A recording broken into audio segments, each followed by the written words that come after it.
welcome everybody to the glorious episode of the Put on Giants podcast. I'm your host, Dwayne Douglas, and as always, I am podcasting the beautiful shores of the Pacific Ocean. Beautiful day out here in Southern California. PORSBR is my Twitter handle, so check me out there. Also, put on waivers underscore podcast on Instagram. Check out some Giants stuff there as well. The Giants continue to, dilly dally and flop around here. As far as, just playing poor baseball and just flat out not scoring. I mean, just flat out not scoring. You play 3 games in Chicago, you give up what? Let's see here. Do my math real quick. 7 runs. You give up 7 runs in 3 games, and you end up losing all. You end up losing to a White Sox team that is 28-56. I repeat, the the White Sox are 28-56 on the season, and you end up losing that game. And I think there's a lot of different factors here, and I'm not gonna spend, I wanted to spend some time previewing the Diamondbacks, but we got to talk Giants here real quick, cousin. There's a lot of different things going on. They have not played well. I think there's a couple, there's some issues here, left and right, and I don't know what to do to get this team to get hitting. Like we can change lineups, we can do whatever we want. But I don't know what we can do to actually help them actually hit the ball and put the ball in play. I think just wisely, getting picked off 2 days, two games in a row. You're kind of forced to play him because of the situation with the infield being completely injured. You got your one of your pitchers, Ryan Walker, on the mound balking every game, like falling over. Like that that's somebody who's just when you have a pitcher doing what Ryan Walker is doing, he's terrified of the moment. He knows what the moment is, and he's terrified of the moment. And he's just not able to help your team the way you need your team to be helped, because he's terrified of the moment. Like there's no other way. Because if you saw in today's game, as soon as the White Sox took the lead, he was relaxed and he threw strikes and it was over. Because the stress part of it, of keeping the 2-1 lead, was not wasn't to his mental, like, crash out, was the fact that it was a big game and the big moment comes, and then on top of that you're gonna balk, you're gonna trip over your own feet, delivering the ball to the mound.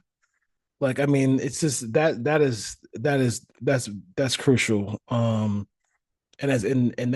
that's horrible to look at. But the way the Giants have hit, I don't want to really spend too much time on pitching. As far as that goes. Some folks have talked about Wilmer Flores playing every day. I think Wilmer is just he's an older dude and he needs those breaks. And I think that if the Giants were configured the way they wanted to be configured coming out of spring training, I don't think you would be seeing him, all the time. But he got hot at the beginning of the season, and he carried the Giants offensively in the first half of the year. Adames has just been an enigma. I think the biggest thing for me is you don't see him barrel up balls very often.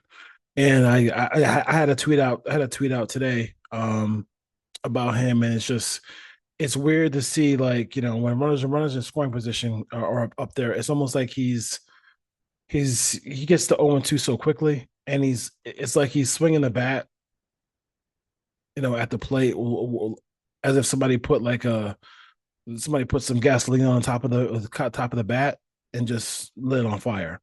That's how quick that's how quick some of his at bats are, when you have runners in scoring position. Part of the series was luck. I mean, the Giants did hit some triple digit exit velocity balls that didn't find grass in this series, but they also didn't hit a home run in the series either. So, we try to be positive and say, hey, Wait till they get to the East Coast and warm weather and this, that, and the other, and nobody did anything. Nobody did anything in this game in these games, I think for the Giants, they're feeling the pressure. They're feeling the pressure, and I think a lot of it is too. Once you have like guys who can play free because there's not like a whole lot of pressure on them. They're still like a little bit of a surprise team. They can feel that with the weight of that, opposed to when you go get Devers, then everybody feels a whole lot of pressure because it's like shit. Like they really think we're gonna do something this year. So if you notice with Devers, I mean, ever since they got Devers, everybody's batting average went has gone even more south. They've been even worse with runners in scoring position. I think they're probably worse in this stretch of games than they have been, all season.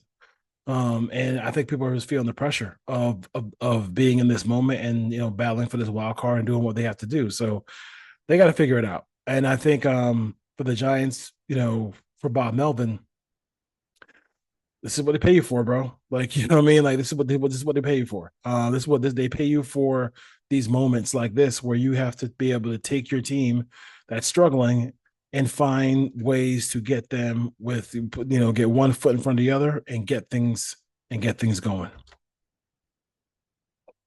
Like you got to find a way to turn this around because Bob Melvin does not have a contract for this year. I don't like how can I put it?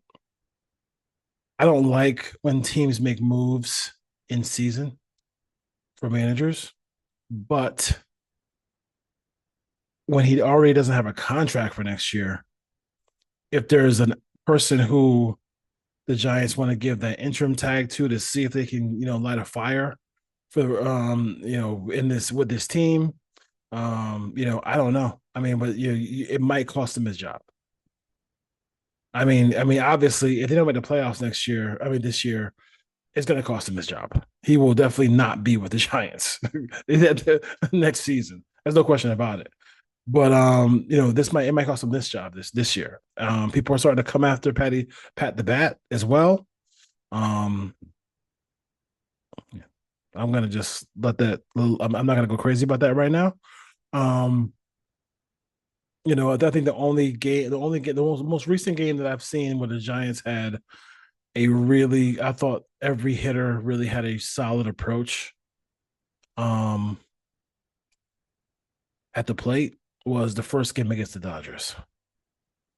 I thought that was really everybody looked clean. It was a really good. I mean, he didn't pitch great in that game, but it still was. The Giants every hitter had like a really solid approach at the plate, and you can feel it. You could feel it. You could feel the White Sox in game, even though the White Sox only scored one run.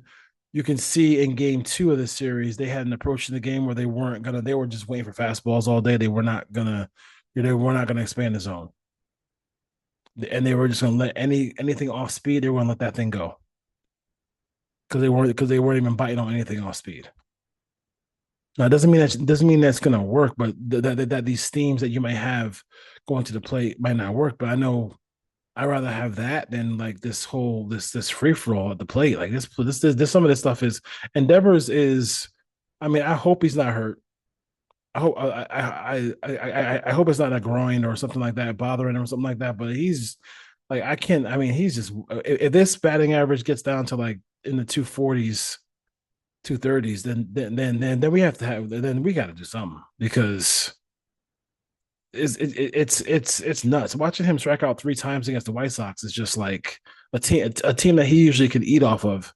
Is just gross. The only positive bats I would see would be Patrick Bailey.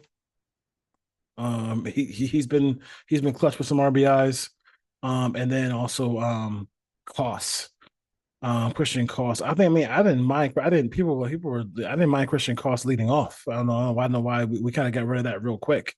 I just like the way he's hitting right now. Take advantage of it. Have him lead off, and then maybe have Ramos hit third and stuff like that. But I mean, it is what it is. I mean, I personally would just load. I would just have Koss right now. Koss, Devers. Ramos, um, Adonis, Flores. Then you got Yaz. Take it from there at that point. Once you get past that, but I'm gonna just stack my hitters because like me trying to space it out. Like I mean, hit this is Jung Hoo Lee just needs to either if Johnson's still on the roster, like Johnson needs to just play, just play, just play, just play him, just give that kid a game and have him bat last and hopefully it's a double lead off for you. But I mean, like you can't. He's like the thing I don't think that's really bothersome about Lee is that he's just a left-handed pull hitter with not a lot of power. So he's just hitting line drives right at the second base. He's hitting line drives right at right field all the time. When he does make contact, and he had an embarrassing at bat today with runners in scoring position today, where the ball basically rolled to him and he it was I believe it was right after Adamas walked with the bases loaded, and that ball was like off the plate, and he's like you're falling to the ground, like, and the ball is like off the plate. You're like scooping it off the plate with your bat. Like I mean, at that point, like at some point, something in your body has to say that's a ball, you know. And I just think it's time to just have him sit for a little bit. And I think a guy like him, he has to work on he just can't do his own thing. He has to work on hitting the ball the other way. Like I mean, there's hits the other way for him. Like he's just it's hits the other way for him, and he's not a bunt threat. Like if he's not going to be like the Otani figure, which he's not, hitting bombs all the time, he has to be more of a resourceful player. And I don't know if it's I'm not gonna say language barrier. I'm sure he would. I'm not sure what they. I'm sure he would do anything the Giants ask him to do. But as far as like showing a little bit of a bunt, just or just like just kind of that's tweaking that stance a little bit where he can just drive the ball the other way. Because the way he has his hand placement and everything like that, he's just gonna pull the ball every time and teams are just like, okay, you can pull it, you can hit it right at our second baseman all day and all night. We're just gonna throw you out of first base. So we'll see, we'll see. All right, Giants lose, Giants lose, Giants lose. We got another game tomorrow. Obviously, we got the at least when the Marlins left the Giants, they didn't stop playing well. They went to Arizona and swept the D-backs. So the Marlins are playing better. Or the Marlins are playing really good baseball. They sweep the Giants, sweep the Diamondbacks. And now either the Giants lose two in a row, not playing well, and the Diamondbacks lose four in a row. And the Giants and the Diamondbacks might be sellers as far as the trade deadline goes, but you got your ace going tomorrow, so we'll see what happens in Arizona. All right, peace, Giant fans. Hopefully, it gets better.